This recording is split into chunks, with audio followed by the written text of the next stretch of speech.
Shalom, shalom, everybody. Welcome back to another episode of the Pulse of Israel here in our eternal and ancestral homeland, the land of Israel, in our beautiful, biblical, indivisible capital, Jerusalem, since King David's time.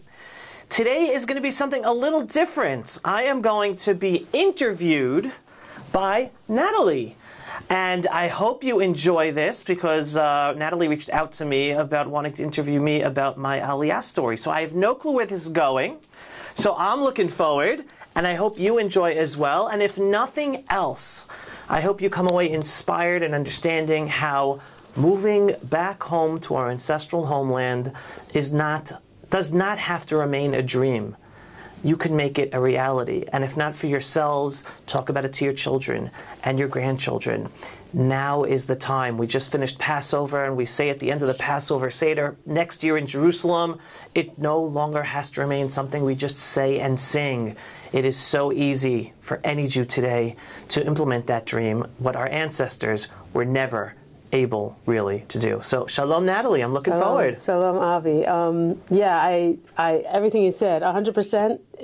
There is no reason today to wait. And let me just get your Aliyah story and then go into, I have some questions for you about your attitude and how to shake people awake. That's what I need to do. Okay. But let's talk about you a little bit. You told me you made Aliyah in 1990 as a teenager. Yes. So you had no choice. Correct. Yes and no. It's an interesting story.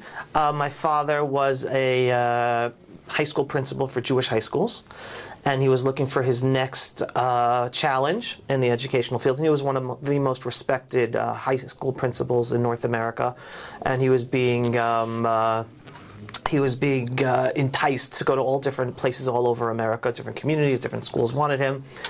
And I was a 16-year-old, 15 turning 16, 11th grade, young for my age, so I was about to go into 12th grade. And when the opportunity came up that we were going to go to the next adventure, and we were obviously going to be leaving where we were living at the time, which was Baltimore, even though I grew up all my life until I was 13 in New York City. And one of the options my parents were talking about was maybe we'll move to Israel. Once they said that, basically I was gung-ho in telling my parents, you guys move anywhere else, I'm going to Israel alone.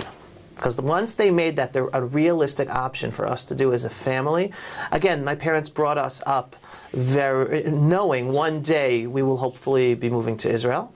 It was never anything done concrete or talked about concrete, but my parents, I was very blessed to come visit Israel a number of times as a kid until I was 16. Because as my parents were in education, even though we did not have money to go on trips around the world as a family, but my father and mother always arranged like barter deals where they would run groups for teenagers or for adults, educational programs to come to Israel. And hence, as a child, me and my siblings were blessed to come to Israel a number of times. And it wasn't, we hardly ever stayed in hotels. My parents always did apartment swaps. This is before Airbnb, back in the 1980s. Yeah, good for them. So we got to live in neighborhoods, and I grew up as going to the Makolet early in the morning as a kid and playing soccer in the courtyard with Israeli kids. So I already grew up as a kid seeing that living in Israel could be a reality, and it's not just a vacation in Disney World vacation. So when my parents were talking about what to do in my junior year of high school, where the next challenge would be, and there was one city in particular that really wanted my father, really wanted me. I'm not going to say the city out loud, but let's just say I told my parents, if you move to Sin City, I'm making Aliyah without you. And it wasn't Las Vegas. Okay, so it was an American city that wanted It was an American city that wanted my father. Did he have the choice of Israel also? Oh, yeah. But there was no job offer in Israel. It was, all the job offers were in cities in America, and it was making Aliyah to Israel, it was then having to find a job. Because back in those days, no one hired you until you were in Israel. No one trusted you until you were in Israel to actually give you a job.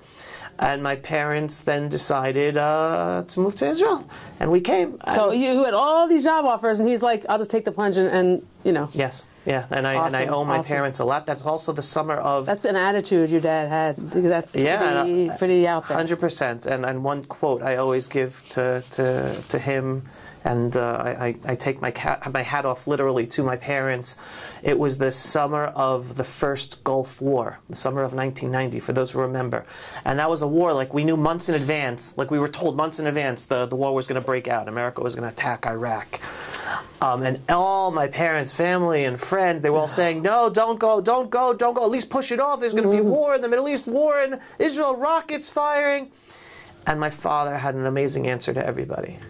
His answer was, there's always a reason not to go home to Israel. We made the decision, we're going home. And yes, we landed in Israel. The first thing we were given at the airport, at Ben Gurion Airport, were gas masks to be prepared to go into safe rooms and be prepared against the gas missiles, supposedly, that Iraq was going to be shooting at us. That was our introduction to coming to live back in our ancestral homeland. And we're here ever since, thank God. Okay, you were like a real teenager with your parents, and you didn't really have a choice. My whole point was, you didn't come like they did.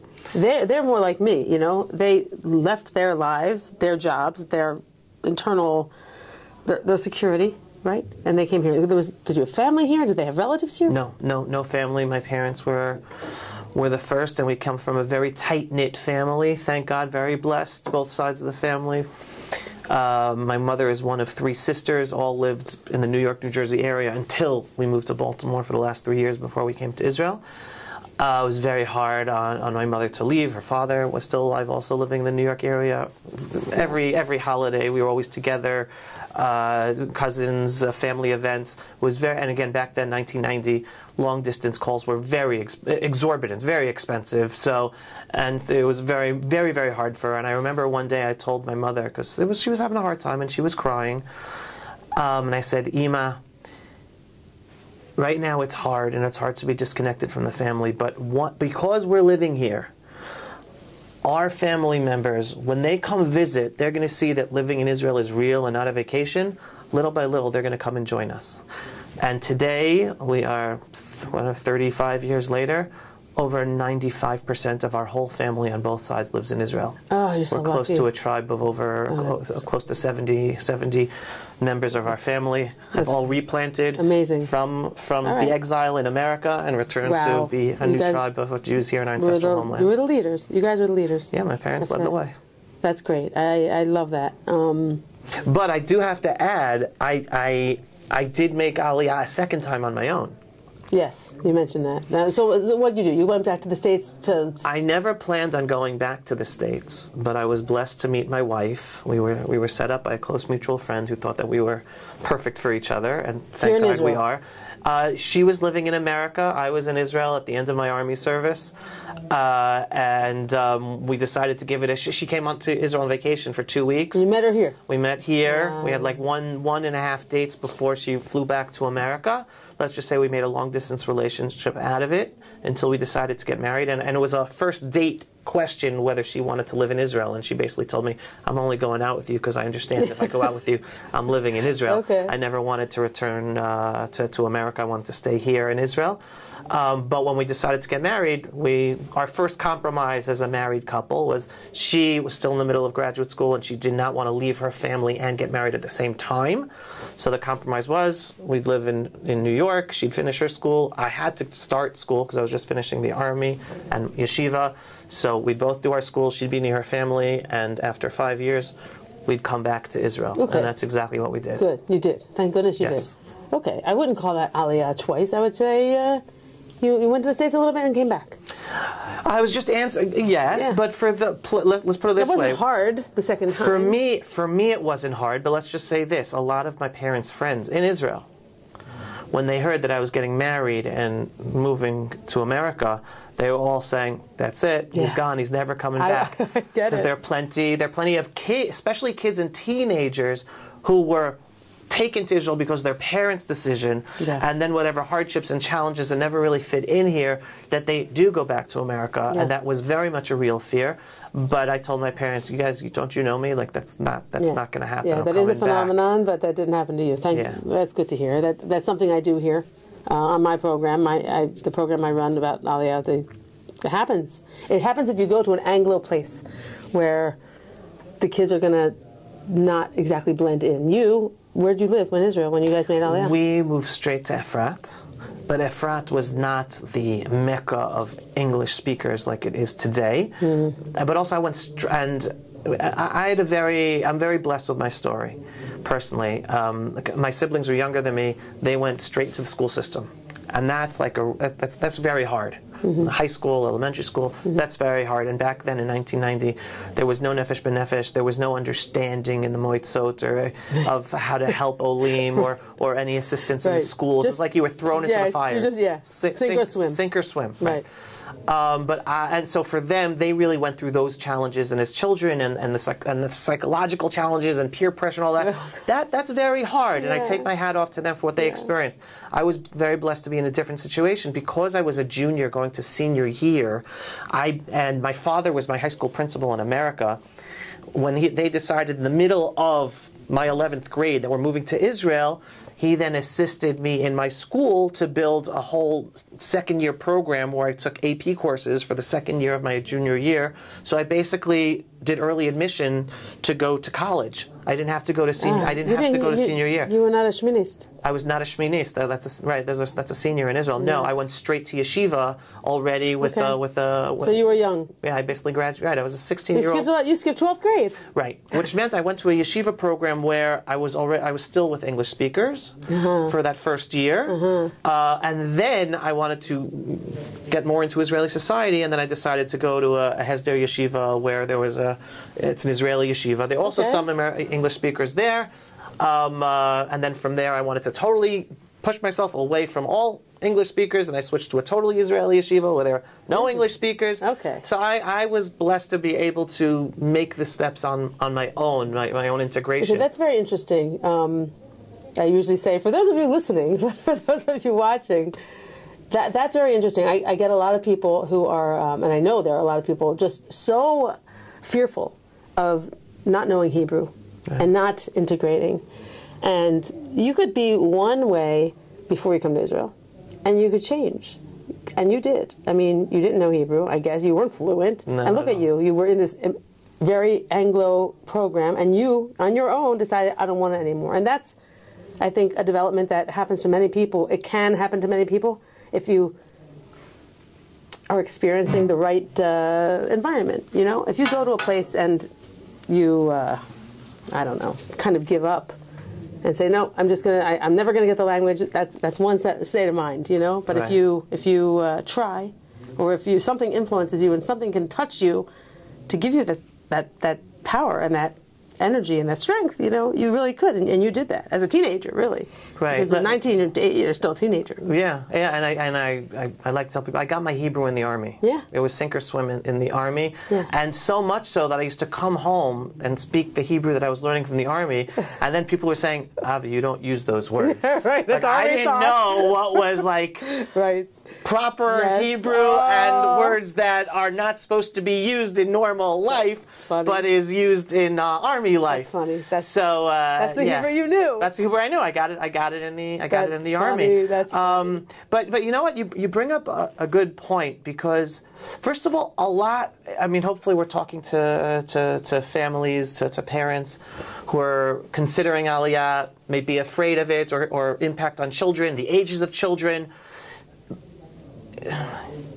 I'm not an expert, all right? I'm not someone sitting at Nefesh B'Nefesh as an expert of Aliyah giving advice. I give my own personal life advice. I've been in since 1990, came here as a teenager, worked as an advisor in the first English-speaking program for teenagers whose families made Aliyah.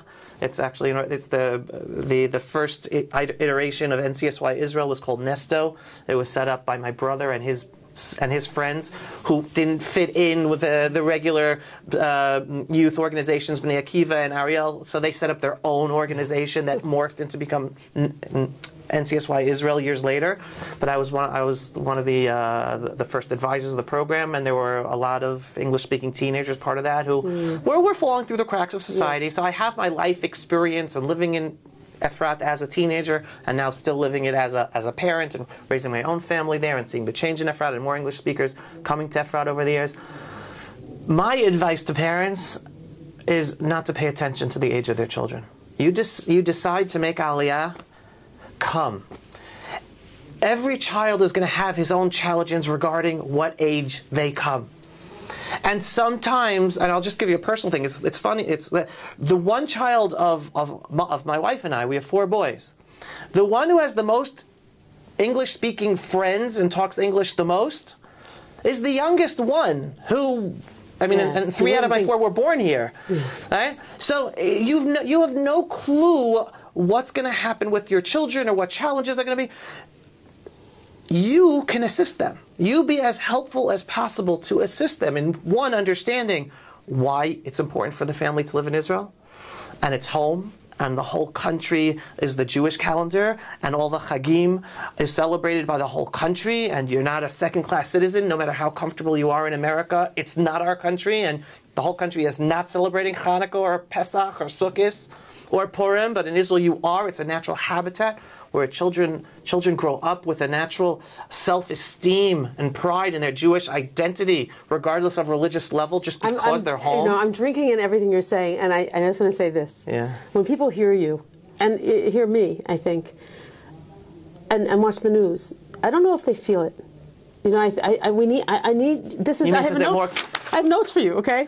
Because your story is good. There are a lot of people who I speak to who have good stories, and I wonder if the people listening, the people watching, what is their reaction? Are they just listening? Are we just news to them? Because it seems to me, they're watching news all the time to people today. They are entertained 24/7.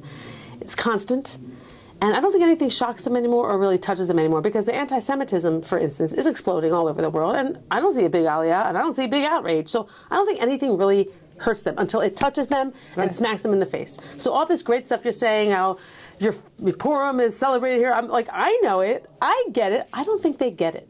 How are we going to get them awake? How are we going to make them get it? Because there are 2 things that can bring people here, and I have this discussion all the time: fear or ideology. And I really don't care which they come. I don't care if they are so afraid of anti-Semitism they get here. Just get here. That doesn't bother me so much. Then you have people arguing, no, Natalie, we don't want people to come here because they have to. We want people to come here because they want to. So you're giving me all these great reasons why they should want to. Now, I'm wondering if that argument is working at all. Because, look, the Aliyah numbers are not that great from North America. North America has 6 million Jews. We're getting 4,000 a year. I mean, it's nothing. Listen, I'm a history buff, and I tell my kids learn history and internalize Jewish history. And I try to be positive and I try to inspire. But there's a very sad anecdote that you just pointed out. Because what we're experiencing today is very similar to the return of the Jewish people to the land of Israel after our first exile in Babylonia. Because Purim, is that Purim time? Right after Purim, right? The only ones who came back to Israel were the poor and desolate. The Jews who made it stayed in exile and stayed in Babylonia. And that's so sad. But look at things today. The vast majority of the population of Israel today are Jews who were forced to leave their countries because of Jew hatred or bad life for Jews. Whether you're talking about all the Jews from the Arab Muslim countries in the Middle East, immediately after the establishment of the State of Israel in the 1940s. If you're talking about the million Russian Jews, if you're talking about Ethiopian Jews, and the fact that we have millions of Jews in America where it's the easiest for them to come to Israel because they know Israel is home and it's the right thing to come live in Israel, and they say next year in Jerusalem every single Passover Seder, yet they do nothing about it. It is a return of Jewish history, and that's the saddest thing. And when I go abroad and I talk, and my wife knows even though yes, I go in order to do fundraising to support our efforts at the Pulse of Israel and our program, that's not the reason I go speak abroad, because otherwise I wouldn't leave for that, because I don't like leaving Israel, don't like leaving my family, don't like leaving the Holy Land, don't like leaving the Kedusha of Israel and going really to out of the land where you really feel a difference in so many ways. there's only one reason I go to speak in communities, and that's to inspire them about Israel, to make them, to light the fire, to hopefully think about returning to Israel, and if not for them, buy properties and have their children or grandchildren come to Israel, because this is a point in time in Jewish history where they can so easily, and while I talk and explain about the growing anti-Semitism, I say, I don't want you coming back to Israel because of anti-Semitism. I want you coming back to Israel because you want to come home. Because ultimately, the only ones who stay in Israel, who come from the West, okay? From other countries, not necessarily the same, but if you come from the West where life was good, the worst thing is when you come to Israel saying, oh, I'm only going for a year to see, is it going to work? As if you're giving yourself the out to go back home because you did not understand you're coming home. You are giving yourself. Because once you understand you're coming home, for you, for your spouse, for your children, and that's the way you educate them and you inspire them, you make it work. You make it work with your children. You make it work on finding a job. Well, yeah, it's hard to find a job sometimes in the economy wherever you live today, and you don't sweat it out and you find odd jobs around, and then you keep on going, and then you find what you want to do, or maybe you never find what you want to do, but you have to put food on the table. Well, the same thing when you come home. No matter where you are. You make it work. If that's your attitude, that you're coming home and you're going to make it work, you're not thinking, oh, I'm going to go back if it doesn't work. You're not putting your ideas in your children to think, oh, if it doesn't work, then we're going to go back. No, you come home, and it really has to do with the parents and how the parents are parenting and educating their children and the household they're developing for their children, because ultimately, and this is one of the big mistakes I learned. One of the what many parents who make Aliyah from America make, and this has to do both in terms of having their children not want to stay in Israel and then go back, and make the parents feel, right, oh my God, we came to when we're making the right decision for our children and they're leaving us and going back to where we don't want to be anymore. Or children who are not as religious as the family anymore, right? There are plenty. I've talked to a lot of rabbis in America who tell me, listen, parents say, we'd like to go to Israel, but we're afraid our children are not going to be as religious because the challenges in Israel and society, it's different, yada, yada, yada. I'm like, listen to me. This is a challenge for parents. Challenge number one is to understand. Many of them come to Israel thinking, oh, it's the Jewish country, it's the Jewish education systems, and all of a sudden in their minds, they outsource the education of their children. They don't have to do anything. And think, oh my God, in Israel, my kid could be out in a park or go to the beach in Tel Aviv, and I don't have to know where he is because there's so much independence in Israel, which is true, and they shut down their own responsibility as parents. Okay. And that's one of the biggest mistakes. I say, no, you're still a parent. Yes, the children have more independence. Yes, it's a Jewish country and a Jewish educational system, but you're still the parent. You still have to parent your child and give him boundaries in order to assist, to help them develop. And many of the problems are because parents don't understand that, and like, oh, I'm in Israel, and then they let their children go and then the children go in different directions, because too much independence without boundaries from parents, even in Israel, does not necessarily have a good impact, and the children are go through things that you're not necessarily happy with. So that's the biggest piece of advice I give to parents. I know exactly what you're talking about. I wonder if your listeners do, because it is a different world here. I live in a small yeshuv, 200 families, and we don't have any immigrants, not too many Anglos really. And I have seen a few families and the kid, running around during the day, bare feet, not in school, can't pick up the language. This kid why is he in school? And I'm like, well, why are the parents letting him run around without shoes? Running around at all? And they have done that. They have come and it's like, oh, we don't have to take care of our kid. Right. And it's sad. And I can imagine at a city the size of Efrat, it's probably much worse. Listen. There are bad kids everywhere, right?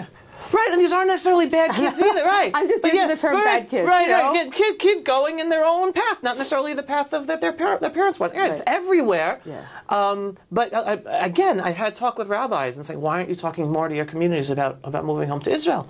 And some rabbis say, listen, I want to, I can, this and that. But then when sometimes they raise these real issues, they're real issues, and I'm all good with dealing with real issues. Yeah. And I'm like, well, these are the answers to the real issues, and I will help you talk to these parents about the real issues. This happens in every society. This is ridiculous. What, you don't have kids who don't want to go to school in New York City? That's ridiculous. Right. You said a or very leave good their thing. religious lifestyle in New York City. You said a very good thing. You said it doesn't matter what the age of the kids. 100%. It doesn't matter. I know there's this thought, and maybe it was told to all of us.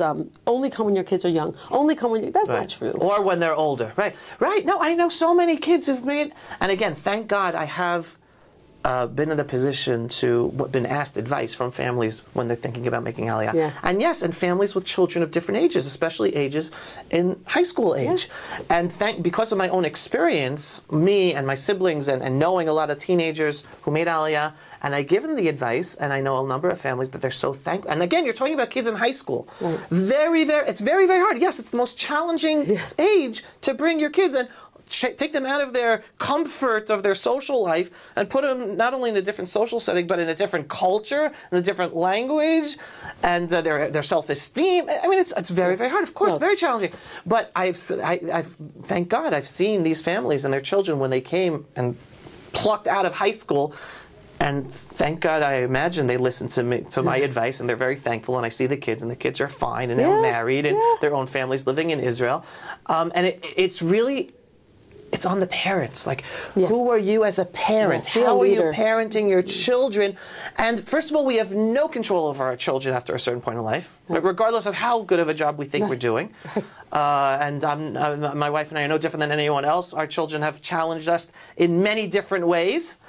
But if you know that coming to Israel and having one day of Pesach, like the Torah tells us we're supposed to do, and then have a week of Chol HaMoed in the Holy Land of Israel to enjoy and be able to do Aliyah L'Regel, like the Torah tells us, and visit Jerusalem not as someone visiting from abroad and you don't know when you're going to be here again with your children, but because you could just jump on a bus or the light rail or the train and visit your holiest site that we're commanded to go to at least 3 times a year, and you can come anytime you want. Like, that's the life. That's the dream. We no longer has to be a dream, and you educate your children and inspire your children, and you have the right tools or as much as possible to educate and assist them. Then come home. Yeah, I have here a note for the people with cold feet. Now you're talking about people who are committed and want to live here. Okay, these kind of people and the challenges. They're already talking about it, but there are people who are afraid. And what do you think about this advice for them? Because I need to hear what you think. Come try it. Give your kids an experience. Don't deprive them of the possibility that they'll love Israel. First of all, I agree 100%. Just last year, I was in the middle of making one of my Pulse of Israel videos on the street, right down near King George Street. And in the corner of my eye, while I was recording, I saw this family walk by and then return to start watching me. So I got a little distracted. I had to stop my recording, and they were watching me, so I continued. So I walked over to them like, shalom, whatever. They talked to me in English. Just so happens they're visiting from America. And played the Jewish geography, so we knew some people. And then I happened to mention that I'm going up to the Temple Mount the next day, and they're like, "Oh my God, can we go? What an experience! Bring our kids." I think their oldest was like 10 or 11, little kids, or maybe 12, and developed a relationship with them. And they were talking to me about why should we move to Israel, and the wife was saying, "I'd like to, but my husband's totally against it." Right in front of her. She said this right in front of her. Yeah, right in front of me. And her husband was there too. And we talked. We had a whole conversation. Right? Okay. And this is in the middle of my video, right? Okay. And had the whole conversation, basically like along what I'm saying now. This family is now in the process of making Aliyah. Good. Look at you. Right? Yeah. And this is a family not necessarily from an Orthodox background either. Okay. And this was in the summer. Oh no, this is the other point. It's very important. Even though the husband had to go back for work, the wife stayed here with the kids, I think it was like 2 months or a month and a half, and just lived Israel with her kids. Okay. And she basically internalized all the messages I gave over to her. And that's was like the impetus, and then obviously got her husband on board to realize, oh my God, this is the place where we want to raise our family. Yeah. And it's important that I mention this. I always tell people, the people who succeed in staying in Israel after they make Aliyah are the ones not who come because education's better, education's cheaper, children have independence, they have a better job. No. The ones who succeed here will understand they're coming here for one reason. It's home. Once you understand it's home, like I said earlier, you make it work. And you make it work with your family. All right. Now, there are a lot of people out there, Avi, who don't feel it's home. They don't have a connection yet. Correct. But that's the challenge that I take upon myself is to help people better understand that it's home, and for them to feel and believe and connect that it's home, because that is the secret sauce that makes it succeed for them. Mm-hmm.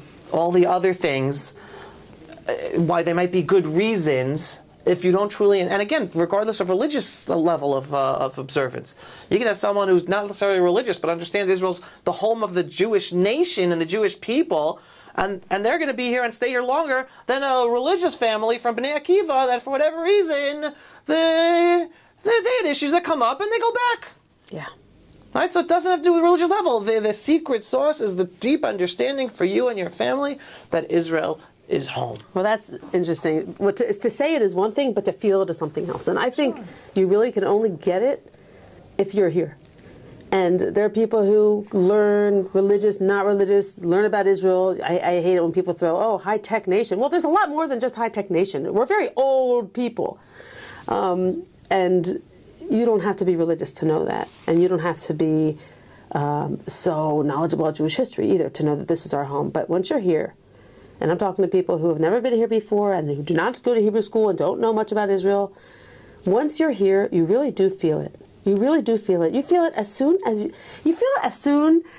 you're at the El Al Lounge. You just feel a difference. You feel like I use this a lot, and this is the most similar I can say, but it's almost like it's a big JCC. And you can talk to people and you can leave. The comfort level. Yes, you can leave your purse and ask the lady next to you to watch it, and she looks familiar. She looks like someone you would know. She'll do it. Right. And you can. It's just easier. I used to fly Austrian Air, and there's a few companies: Lufthansa, Austrian Air, and another one, and Swiss Air. And there were like maybe 6 Jews on the flight, and like I would see them, and they were always religious men.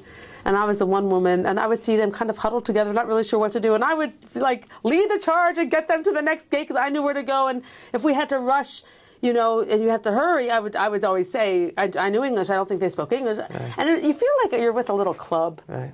And in Israel's one big club. Right. One big Jewish club. Yeah, one big Jewish club, and it's something that might be impossible to understand unless you're really here. Right. So my message is right. Just get here. Right. No, 100%. Even for vacation. Right. No, 100%. And that's why I like using the line coined by Rabbi Riskin. Israel is the Holy Land, not Disneyland. And why is that an important line? Because when families do come here for vacation, do it in such a way where your children get to experience Israel as the homeland and not as just a replacement vacation for Disneyland. Oh. And I was blessed because, again, when my parents brought us as kids, we stayed in apartments and we experienced real life and going to the Makolet. It wasn't the hotel life where there you just experience very different. Right. It's instead of Disneyland, we're staying in a hotel and going to the tourist sites in Israel. No, and even if you stay in a hotel, make the visit as real as possible, not just the feelings of a tourist, but feel like you're home or visiting families or staying with families and staying in communities during your vacation, whether it's a week or 2. And yes, if you're able to, come for the month or for 2. The more your children get to experience the daily life.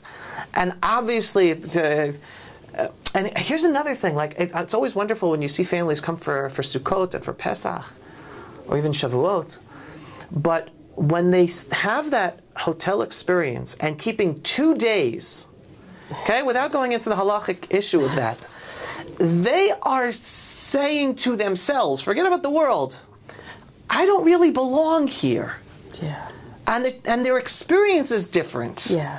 Because for a second day, they're keeping a second day of Yom Tov, which is not necessary in the state of Israel, and according to many rabbis. Again, not going into the Torah issues here, but But to themselves, they're saying, "Oh, we're different. I don't belong here. I don't see myself as being belonging here." It's even worse. And I'm separating myself. I'm a Galut Jew. I'm a Galut Jew, right? And some Jews, no, I have to remind myself of that. No, if you have to remind yourself of that, that means you know it already.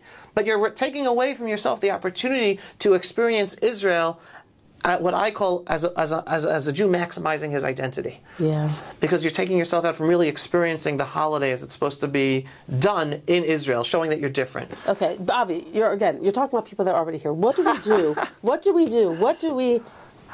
can we do to shake these people awake that are not coming here, that don't even see the history repeating itself? I mean, I have some numbers here. I'm just going to throw them out because that's what I do. How many Muslims are in the world? Okay, first, how many people are in the world?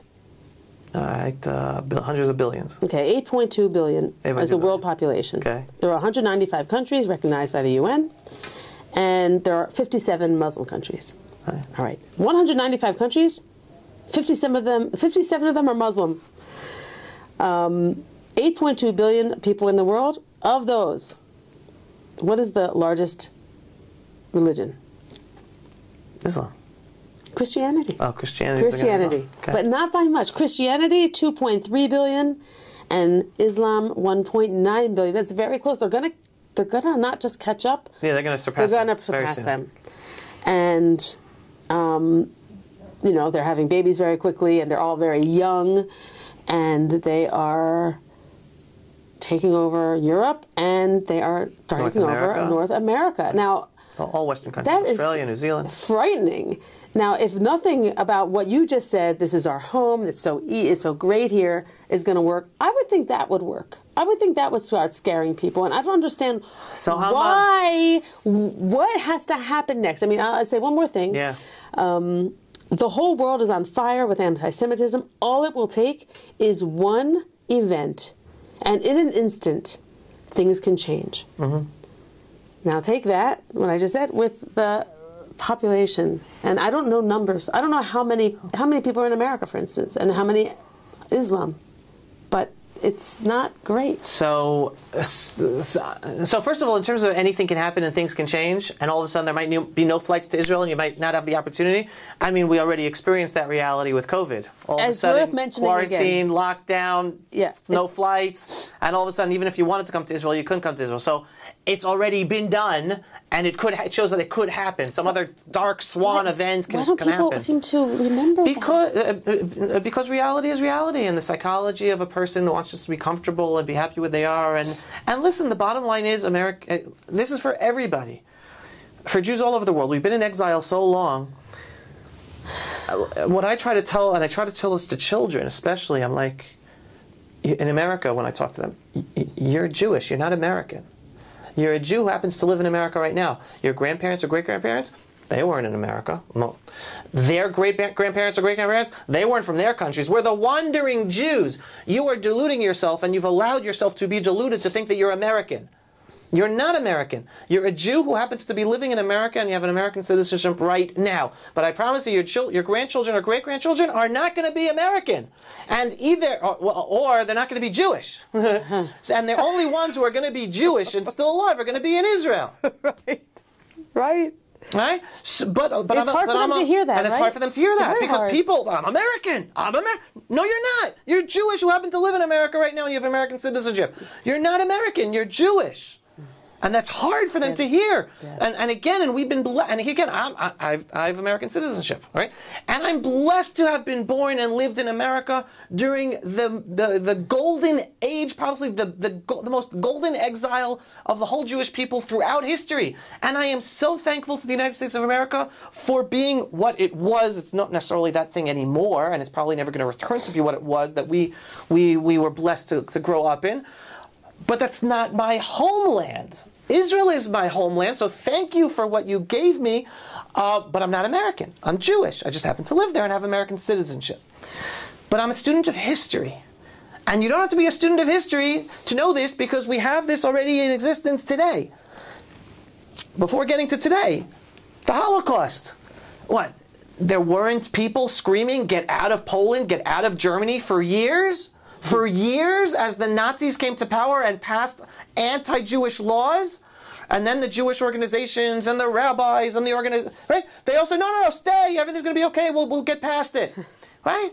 Because the problem was, at least for German Jewry, like, Berlin was the new Jerusalem for many Jews. Literally, they said they don't need Jerusalem. They don't need to come to Israel. Whether before this then this is before the state of Israel.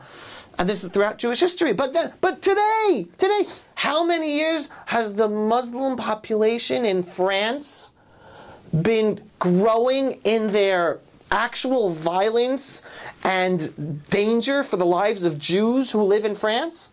Years. How many Jews have left France? Out of how many could or should leave? Only a fraction, right? And then because of hardships in Israel, some who have come return to France. Yeah. Okay? Yeah. Because they don't have it enough to understand that they're Jewish and they still want to go back to France even when they have challenges. And South Africa? That there are Jews still remaining and living in South Africa today? What, you don't see what's happening? You live behind barbed wire fences in your own homes. Again, I haven't been there. This is from what I hear. But it's not really safe, and you definitely can't go out at night in the main cities. It's a frog in boiling water. It's a frog in boiling water. So, but we're seeing the psyche of the Jew, and it's going to be the Jew in America. Yeah, I hate and again, and please God, America should change and go back to be as safe and deal with all of its problems and its violence and its anti-Semitism. I hope so. Right? I pray that I'm wrong because I don't think that's going to happen. It can't because happen. The Jewish history is clear and the history of the world is clear. America is changing. No matter what you, and again, I'm very much a supporter of President Trump. I'm not going to hide that. But Trump is a stopgap. There's the pendulum of politics, and it's going to go back to the Democrats, and things are happening even on the conservative Republican side of growing anti-Semitism. America's not ever going to be what it was, and it's going to get worse and worse and worse. And many Jews are not going to come. So some Jews are going to wake up. I'm like, listen, guys, anti-Semitism is growing. But again, the only ones it's going to affect are the ones who get slapped in the face. Only when you get slapped in the face and you actually get hit by the anti-Semitism, it affects you, your spouse, your children, your synagogue in such a way that scares you, like really scares you. Until that point, no one's going to move. When that point happens, some will move. Some. So I don't want people, and therefore I know people are now, I don't want to scare people. Oh, come because of the growing anti-Semitism. One, I don't want people to come because of that. Two, it's not going to happen. Three, those who it will scare will do it, whether I say it or not. I want people coming home. The only way people will come home is understanding that they're coming home. And I try my best to inspire as many as possible. And again, when I talk to an older crowd, I'm like, first of all, whether parents or grandparents, first of all, the easiest thing you can do, buy a property in Israel. And buy it today, because prices only go up in the Holy Land. So you're already going to be paying more if you buy it tomorrow, even if it's a little property. Yeah, and it doesn't matter where. And it doesn't matter where. And wherever it is, could be somewhere down south, up north, and you rent it out, whatever. Or it's a place where your kids can stay, whatever. Okay, number one, buy something. Okay, so you at least have a connection. And a place to come to when you want to, if you have to run. Right? If you have to run. Right? Wow. But then I say, wait a second. But then your children, your grandchildren. Why are you paying this huge tuition for them to go to universities in America where it's a cesspool of growing Jew hatred that no matter what Trump's going to do, it's not going to stop it? It might be a stopgap, it's not going to stop it. Right. For all that money, send your kids to universities in Israel, save that money and go towards visiting them, flights, buying a property, a down payment for a property, and they get to experience being a student with very high education. And we still have our issues with higher education here in Israel as well, but not like in America. But at least they're here celebrating the holidays, being inspired of their Jewish identity, possibly even wanting to join the Israeli army or do Sherut Leumi, national service, which I think is a beautiful thing when you turn 18 years old in this country. I mean, a huge difference between seniors in America and Israel. Huge difference. In America, and I was there, I was a junior, I knew this, I was already starting to get all the information about the colleges and what college to go to, and you have more opportunities in this one or that one, procedures, and your grades, and the focus on the grades. No, here when you're 18 years old, 17 years, you're thinking, what am I going to do best to serve the Jewish people? Am I going to go to the army? Do I want to be a combat soldier? Am I good for intelligence? Do I want to help kids in schools? Do I want to help in a hospital? And then they spend 1, 2, 3 or more years giving. That is such an unbelievable gift to your child. And my message to parents who, and again in the West, no, our child, I don't want them staying in Israel for a second year of learning Torah. I don't want them going to the army. I don't want them they have to go to college. Why? They're going to be working like a dog the rest of their lives. Now's their opportunity to grow as a Jew, to grow as an individual, to grow as a person, and you're taking that away from them because you have educated them that their college education is more important? Yes. Give me a break. Do you say that to people? Huh? Yeah, I say this out loud. I love it. Give me a break. They don't know what to do. And if this is something that you're thinking about, internalize that. They have all life to work like a dog and be a slave at a desk or whatever they do. Let them enjoy these years of growing and giving, and especially to the Jewish people in Israel. It's a foreign concept to them. Right, and it's such a beautiful thing. Yeah. And you see these youth in Israel, they're on a different level than the youth in America. Yeah, it's a totally different maturity level, different on so many levels. Yes, yes. And it's like, really? No, going to college in order to not miss your opportunity. And give me a break. I went to college. I have my bachelor's from Baruch College in New York, my master's from Columbia University when it used to be something you could be proud of. Guess what? Doesn't make a difference where you send your kid for undergrad. It's graduate school that makes a difference in terms of what it says on the degree, even though that doesn't make a difference. You know, as I know, you can get a good job no matter what college you go to, no matter how old you are. People go back to college and change their careers when they're in their 20s and their 30s and their 40s. Stop pressuring the kids to be a slave, to run into this to the rat race of life and take away the opportunity of them staying in Israel, growing as a Jew, growing as an individual, giving. You get so much when you give, and again a major difference between when I made Aliyah my first time in 1990 and today. There were very, very few Western American kids making Aliyah alone or being lone soldiers. Very, very few. Right. You can count on your hand how many. Today, it's beautiful. There's so many of these kids who on their own, whether 17, 18, 19, they've made the decision, no, I'm coming to Israel, I'm going to serve in the army. Again, in religious and not necessarily religious. Yeah. And that's such a beautiful thing. They got the inspiration, that spark of their Jewish identity was lit. And they understood that the place to ignite it and for them to go far with it is in their homeland Israel and being part of the Jewish people. It is happening. It is happening. But I'm a realist. A majority of the Jewish people, I'm working to get every last Jew to come home. But as the realist I am, that's not going to happen. And unfortunately, there's the 80-20 rule from Yetziat Mitzrayim, right? Only 20% of the Jews, Chazal teach us, left Egypt. 80% stayed, even after 400 years of slavery, even after the plagues, even after the miracles that God did for them. 80% stayed.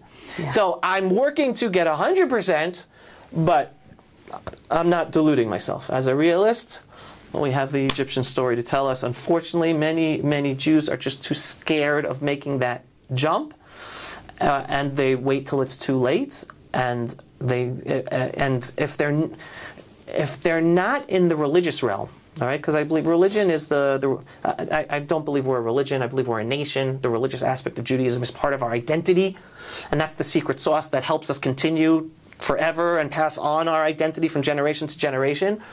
But you only feel that real part of the peoplehood in the nation when you're in Israel. So when you're not living in Israel, when you're in exile in America, it's that religious component that keeps your Jewish identity. So for many of the Jewish families who don't have that religious component, they're losing their children, they're losing their grandchildren, they're intermarrying at unbelievable rates, and many of them are never going to return.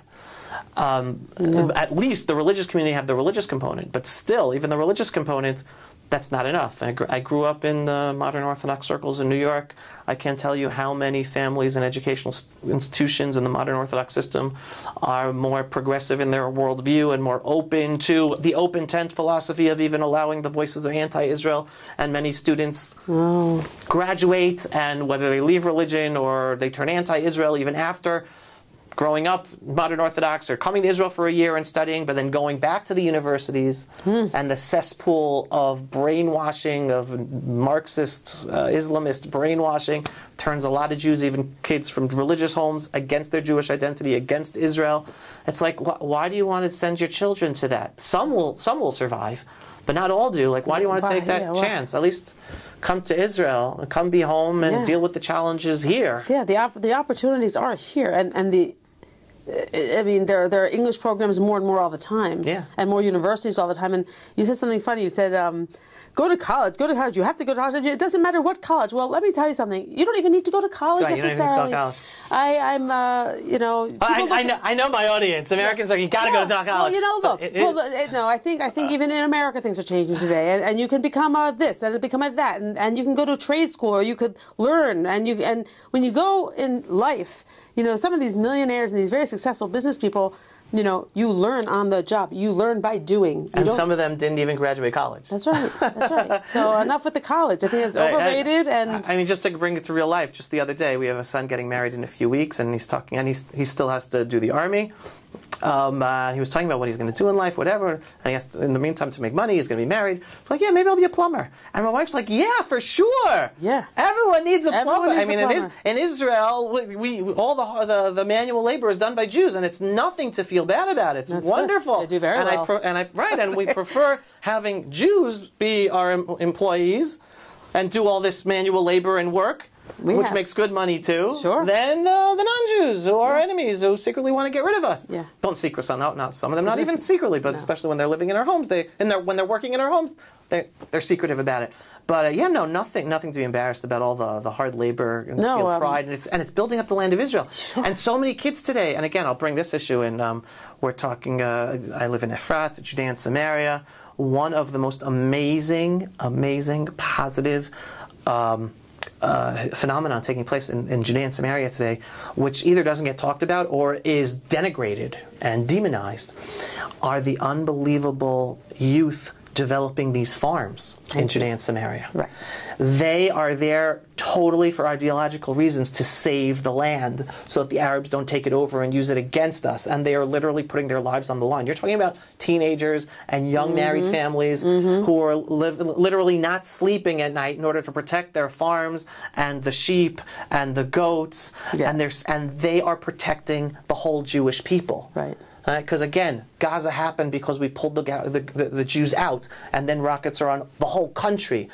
I was against that. I knew we had to remain in Gaza and have the 21 Jewish communities living there, have more Jews live there. Same thing, more Israelis and Jews today realize Judea and Samaria is what's protecting all Israelis. We need more Jews living here, and we have to have control as much as possible as a sovereign nation all over Judea and Samaria.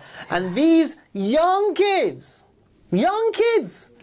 are literally doing the work that the adults should be doing, but we're too bourgeoisie and we're too scared and we have too many other responsibilities. But the youth of Israel today, they're there. Yeah. They're saving the Jewish people. Yeah. And do not be convinced by the demonization of the Jewish farms in Judea and Samaria. No, these kids out there doing this, and these young families doing it, young marrieds, they're doing holy work. Yes, absolutely. I talk about it on my show all the time. Where I live in Susia, we have 6 hills around us, and I walk there in the morning, and it's awesome. It's happening. It's happening, and it needs to happen more. Right. It needs to happen faster, because our enemies are building very quickly. Right. And how do we get to this? Because they've chosen not to go to university. They're farmers. Right. And there's holiness in being farmers, both anywhere, shepherds, and especially in the Jewish homeland. Right, shepherds, farmers. We need it. Right, we need it, and it's great, and they feel and they're proud about it. Yeah. They're not thinking, oh, I'm missing out because I'm missing. Not only are they proud, my graduate degree. No, not just are they proud of it. We are. Our community is proud of it. We all know them. Right. They're a big deal. Right. They hold a lot of status, very high status. Right. And we build our whole security plans in cooperation with them. Right. We depend on them. Right. They're a big deal. I have one more point I want to make. I wrote it here. I don't know how to say this nicely, but I'll just say it. Okay. We have never won the war of anti-Semitism. There are too many of them. So I talk about this all the time. The question, the Jewish world, Jewish organizations have missed the mark on Jew hatred. And I just actually wrote an op-ed a few weeks ago calling out, what was the issue at the time? I forgot the issue. Oh, we, Minister of Diaspora Affairs and Fighting Anti-Semitism, Amichai Shikli, had a conference in Jerusalem on combating anti-Semitism, and he invited politicians from Europe that are associated with more right-wing parties. The politicians themselves, from what I understand, are not necessarily, they're not anti-Semitic themselves, but history of some of those parties have connections or flooded with anti-Semitism in the past.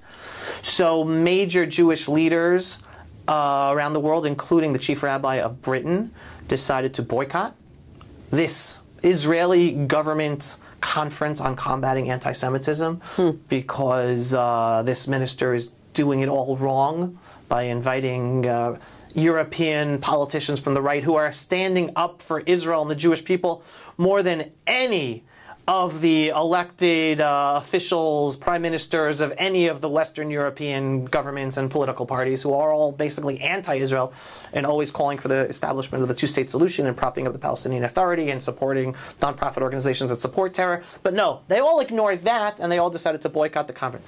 So I basically wrote how Jews for decades have been throwing money to the garbage. All their donations to all the organizations fighting anti-Semitism. Yeah.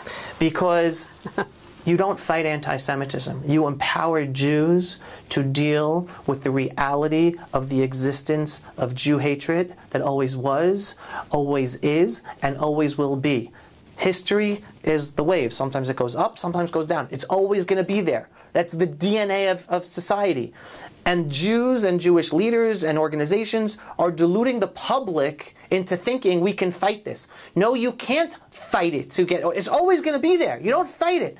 The way to deal with it, and this is my philosophy, you empower the Jews to be strong, proud Jews, so that anyone who raises their voice or their pinky out of their Jew hatred is the one to feel bad that they raised their voice or dared even raise their hand against a Jew. How would they feel bad? Huh? Because they see they're not making a difference. They're ignored. Right, they're totally ignored, and the Jew has the upper hand. That's right. But it's when we are embarrassed about our identity, and this is the real differentiation point between living in Israel and not living in Israel. There is a big difference on college campuses between students who grew up in Israel versus students who did not grow up in Israel.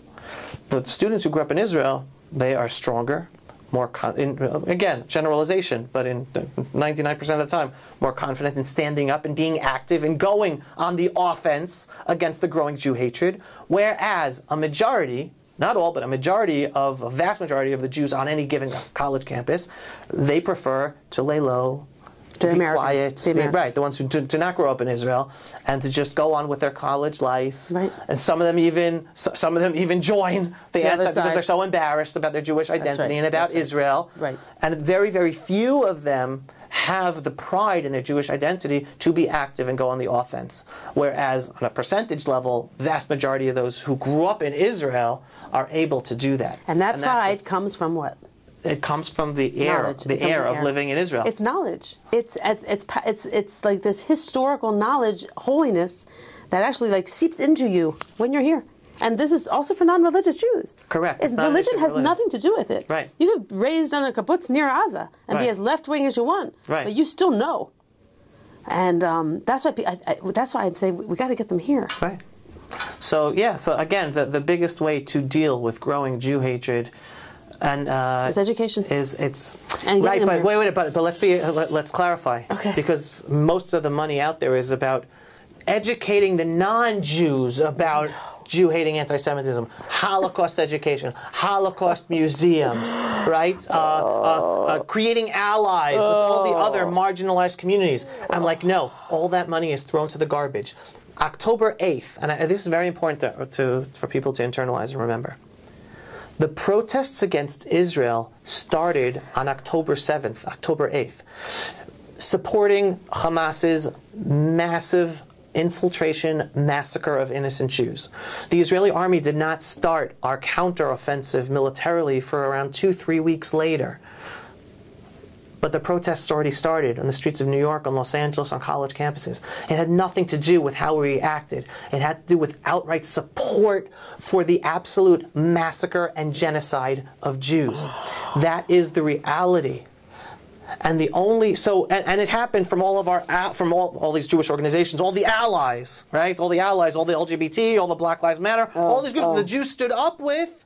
No. They didn't come to stand with us. They turned against us. Stop throwing money at Holocaust education. They don't care. Yeah, they don't. The non-Jews don't care. Right. And it's not a generic hatred, and we can't allow genocide to happen to anyone. No, Jew hatred is different than any other hatred. Right. It's an eternal hatred that exists in the DNA, and this you have to have a spiritual understanding of what's really going on. Because people can't understand, why Jew hatred? Like, what? I'm trying to be the best person. I'm trying to fit in. Oh, and this is the other thing. Oh, this is beautiful. Ready? And the Jewish people, there's always been the argument. How are we supposed to be Jews? How are we supposed to be letaken olam, like we understand b'malchut shakai, right? Some people just cut off God, but those who say letaken olam, right? Repair how do we fix the world? Right? Mm-hmm. How do we repair the world? How do the Jewish people are like we're supposed to do? So those in order to repair the world, we must be assimilated with the world. And so when the Jews are assimilated, that's when we succeed. And then there are those, no, we must show that we're different. We must be proud how we look and act different, and in that way, and live in our homeland. In that way, we impact the world. Post October 7th, the answer has been made for us. Everyone who chose the assimilation direction has been slapped in the face. They don't care that we have assimilated. They don't care that we look like them. They don't care that we went up the ranks in law and in politics and in medical field and in this. They don't care. They still hate you. They still hate all of us. No, the answer has now been made clear to the Jewish people. It's by us being proud of being different and unique. We're the chosen people of Israel, not because we're better, but because God chose us for a purpose. And that purpose includes, yes, following His laws and being connected to Him and the Jewish people living in our homeland. And that's how we make the biggest difference for the world and for humanity. And that the education has to be to empower our Jewish children to understand those messages and stop funding all of the organizations that are literally wasting billions of dollars that have been proven to be a waste, because people have been donating to the ADL for years to fight anti-Semitism. Did it stop the growing Jew hatred after October 7th?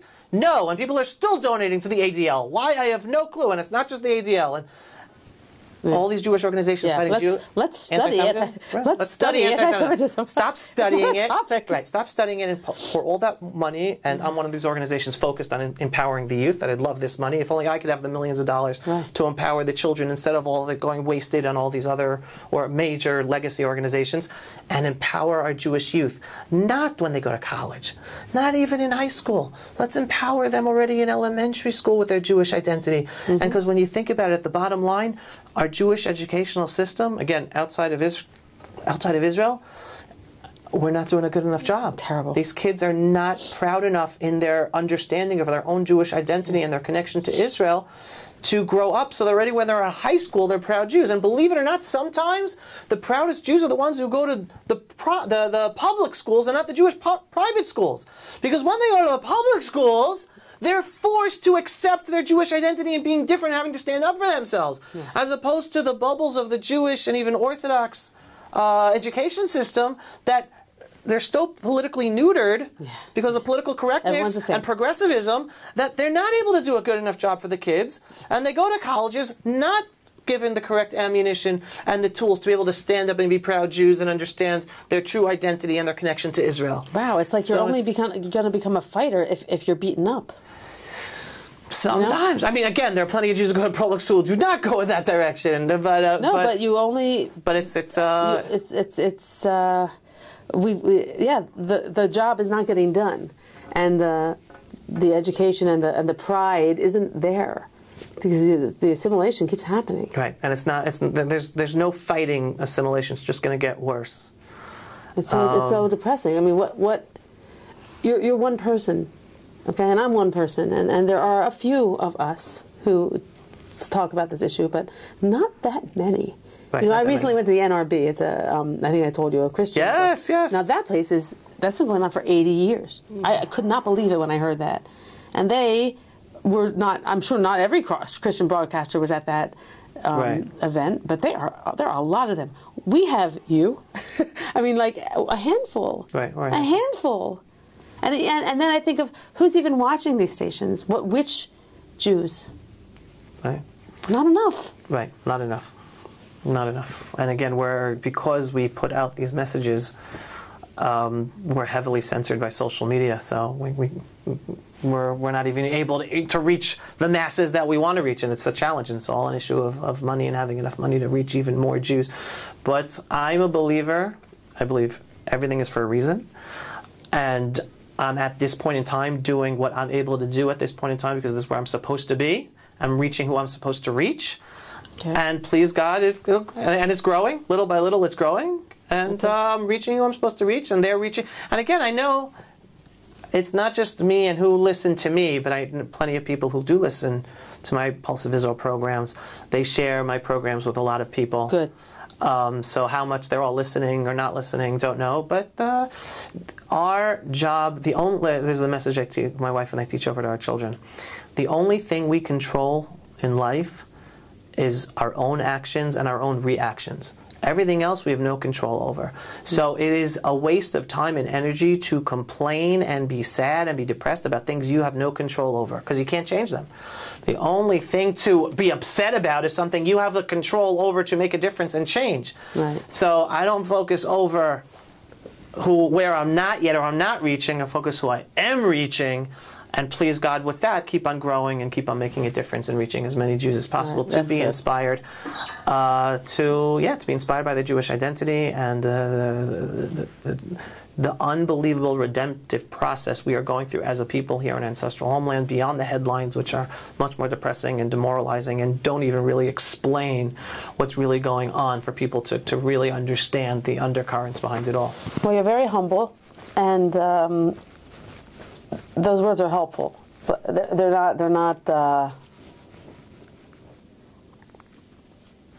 they're attainable. Okay, what you're saying, and you're giving yourself attainable goals. And I guess I will take that and thank you for that and use it, because I think there's a lot that could be done, and when you do look at what can be done and what should be done, it could be a little bit depressing. It is a little bit overwhelming. I woke up on October 8th with this pit in my stomach, and I just knew this was not going to be good. I knew we had the sympathy of the world for a very short time. Yeah. I think we had it for like 7 days maybe, and I just knew this would spin, and I felt sick about it. And then it would take us like 15 months later, and that deal made me, I was just sick over that deal, exchanging terrorists for hostages. So many terrorists. But we know they're all back in terror. I mean, of course, like what? So yeah, it's been a very, very hard time. And to talk about something positive like Aliyah is like helpful to me, helpful to hear you, and to get some inspiration, like what is out there to look forward to. You know, it's been a hard time. We need something to move us out of this dark place. And thank you so much. I hope this goes far and wide, and that people do come home and do consider all the great reasons to be here. There are. Right. There really are. And you don't need to be chased out. You know, come with your suitcase and your belongings, with money in your pocket, and your home has been sold, not taken from you. You know, let's not get there. Because the world is on fire. I'll say it again. It is, whether you feel it or not. It's happening because we see it, and these are not made up events. These are things that are happening. The frog in boiling water is a real concept. 100%, and it's happening. And if those of you who don't know that concept, you want to explain it? Yeah, no, go for it. The frog in boiling water is a concept, and you hear this sometimes. You put a frog in water, and the water gets hot, and the frog's body actually adjusts to that rising temperature, and then it gets hotter, and it just, again, hotter. Soon it's boiling, and it dies. Too late to do anything. To get out. Right. And people can get very used to the environment changing around them. Like when I grew up, there were no policemen at the synagogue. Right. No security. In New York City, no security in synagogues. And today, every synagogue I speak to. Every synagogue, every JCC, during the every day, school. In the middle of a Tuesday. Right. Or if there's a speaker, they'll have and people get used to it, and they just accept it. So I'm gonna go back to the inspiring point that you were saying before, and I guess end the program with this. I actually just wrote an op-ed today, and I'm going to put the link underneath for everyone on the Pulse of Israel website. I can send it to you to get as well. But today is Yom HaShoah. We're recording, right? So I don't know when this is going to go out, but this is being recorded on Holocaust Remembrance Day, Yom HaShoah. And the op-ed I wrote out is me wanting to remind everyone, I'm a big believer in perspective. Keep things in perspective. Yes, we're still in the middle of a 19-month war. We still have 59 hostages in Gaza. But it makes me so sad when I see Jews and Jewish organizations all focused on the horrible and how things are horrible and how things are, and again, all the political stuff in Israel and the protests and we're not going to have democracy and Israel's going to be horrible and this has to be done, this will be, all this focus on horrible. I'm like, guys, 80 years ago, look where we were as a people. Right. We were almost decimated from the world. The Nazi regime did not just want to wipe out all the Jews in Europe. They then wanted to go on to the Middle East and North Africa. They wanted to take over the world and get rid of every last Jew in the world. 6 million of our people were massacred, burned in the gas chambers, and that's after 2,000 years of continuous exiles and persecutions all over the world. And look where we are today. Yeah. We are sovereign back in our own country. We have planes that literally fly over Auschwitz to show where we are and where the Germans are and what they did to us 80 years ago. You cannot throw the baby out with the bathwater. Keep things in perspective. We are at the phoenix of the placement of the Jewish people in all of history since biblical times. Literally biblical times. And even this war, we were supposed to be destroyed on October 7th. Destroyed. Iran was planning on shooting missiles, and Hezbollah and Houthis and Gaza. And their plan did not come to fruition. Hundreds of thousands of Jews were supposed to be massacred on October 7th. Yes, 1,200 were. But it was supposed to be much worse. Do not be focused on how bad things are and lose the perspective of where we are today. Israel is now a regional power instead of being decimated on October 7th. We're now literally, our soldiers and my own sons have fought, not only in Gaza, which hopefully we're going to make Jewish again very soon, but in northern Israel, southern Lebanon, northern Israel, southern Syria. Those are all biblical borders of the Jewish people. We're supposed to live there, and reality is proving that we have to live there. Don't know when it's going to happen, but if we have to protect ourselves, we have to protect the minorities who live there, who their lives are also threatened by the Sunni Shia jihadis. We have to be there. God has a reason He gave us the biblical borders, and it's coming clearer today. We're a regional power. Yes. Stop focusing on the horrible, demoralizing headlines and be depressed. Be empowered and do not lose perspective. Thank you. Especially on this Yom HaShoah, Holocaust Memorial Day, and we're going to have Israel Memorial Day, and then Yom Ha'atzmaut, Independence Day. There is so much to be grateful and thankful for to God. And yes, we have to compartmentalize the sadness and the tragedy that's going to stay with us. And I tell people, because I have conversations with people, but what about the hostages, and what about this, and what about that? I'm like, we're a people, we still live every year on Tisha B'Av morning the destruction of the temple and the murder and massacre of millions of Jews by the Romans. We're still living with that. Yeah. We're going to still live with the fact that we had hostages taken and 1,200 taken. That's going to be part of Jewish history. And 2,000 years from now, we're still going to remember that. But do not lose perspective of all the good and the positive trajectory the Jewish people back as sovereign and ancestral homeland are going. We're living miracles every day. Every day. Not enough attention is being focused, and I try to put that attention on there. Good. Good to hear. Good. I needed that. It was like a shot in the arm, because it's true. It's amazing here. Amazing. And you see this big, huge Migdal next to the train station, Migdal Marom. You probably saw it. I didn't see it. Well, it's going up because you... Oh, the new buildings you're talking about. Yeah. There's a whole new quarter being built there, a whole new business quarter. Yeah. Yeah, amazing. Someone I was just talking to who was visiting Israel was saying, oh my God, there's so much building going on in this country. And in the middle of a war. Like, you'd think we're in the middle of a war. I know. The whole wall going up, and just everything. And I'm thinking to myself, my God, tons of investment. Yeah. And someone today was just, I was reading an analysis of a situation there. I was listening to this podcast where a former military guy was saying the situation in the Middle East and the Arab Sea, how we're surviving and how we survived October 7th, and that we're stronger than before. And he goes, they know that by 2048, there are going to be 15 million Jews living in Israel. Possibly even more, right, by 2048. We're a superpower back in our homeland. And our super is not because of our strong army. Our super is because we're connected to God above, who watches over us and has a purpose for us by living here. That's our superpower.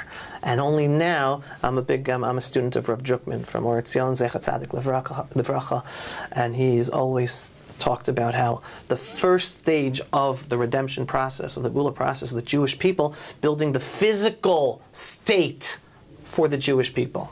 That's the first stage. Right, that's the first stage. Okay. The second stage is filling that physical state with the spirituality. So it's happening. Oh, spirituality. And with the spirituality. No. I'm just talking about.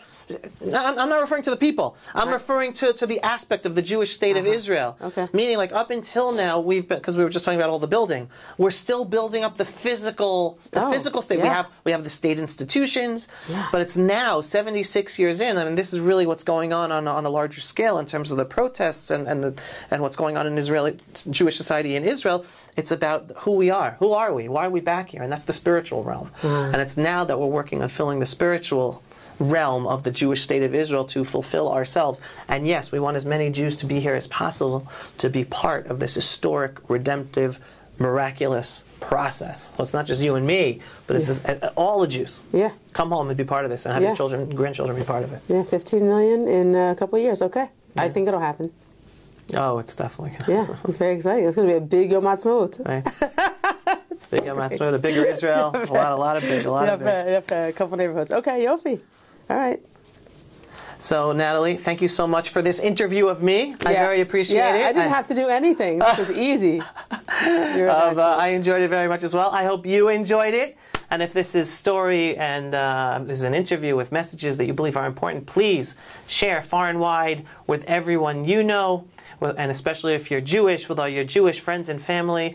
And I hope that light, that spark of your Jewish identity is lit inside of you to bring your family back home and join us here in this miraculous time period, in this miraculous project. Signing off for another episode of the Pulse of Israel here in our eternal and ancestral homeland, the land of Israel, in our beautiful, biblical, eternal, and indivisible capital, Jerusalem, since King David's time. If you are not yet a subscriber, what are you waiting for? Go to pulseofisrael.com and click to subscribe. And we are a donor-based operation. We are able to do our work thanks to your donations, large and small. So every once in a while, just click on the donate button on pulseofisrael.com. Shalom, everyone, and thanks for watching. Pulse of Israel, frontline videos from the Holy Land. Support our work by donating today.